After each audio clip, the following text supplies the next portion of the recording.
தாயாகவும் தலைவியாகவும் தமிழ்நாட்டை தாங்கி பிடித்திருந்த இரும்பு பெண்மணியின் நினைவு தினம். துயரத்தை நெஞ்சில் சுமந்து கருப்பு நிற உடையில் முன்னாள் அமைச்சர்களோடு வந்த எடப்பாடி பழனிசாமி.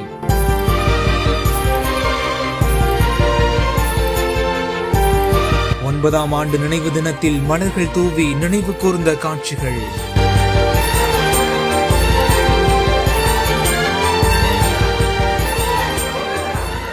முன்னாள் முதல்வரான ஜெயலலிதா அவர்கள் மறைந்த 9ஆம் ஆண்டு நினைவு தினத்தை முன்னிட்டு சென்னை மெரினா கடற்கரையில் உள்ள அவரது நினைவிடத்துல அதிமுக முன்னாள் அமைச்சர்கள் மற்றும் கழக நிர்வாகிகள் உட்பட முன்னாள் முதல்வரான எடப்பாடி பழனிசாமி அவர்களும் கருப்பு நிற உடையணிந்து வந்து அம்மாவின் நினைவு இடத்துல மலர்கள் தூவி அஞ்சலி செலுத்தியிருக்காங்க. தற்போது இது தொடர்பான காட்சிகள் வெளியாகி உள்ள நிலையில அதிமுக தொண்டர்களும் பொதுமக்களும் அம்மாவின் நினைவு தினத்துல தங்களது நினைவஞ்சலியும் செலுத்திட்டு வராங்க.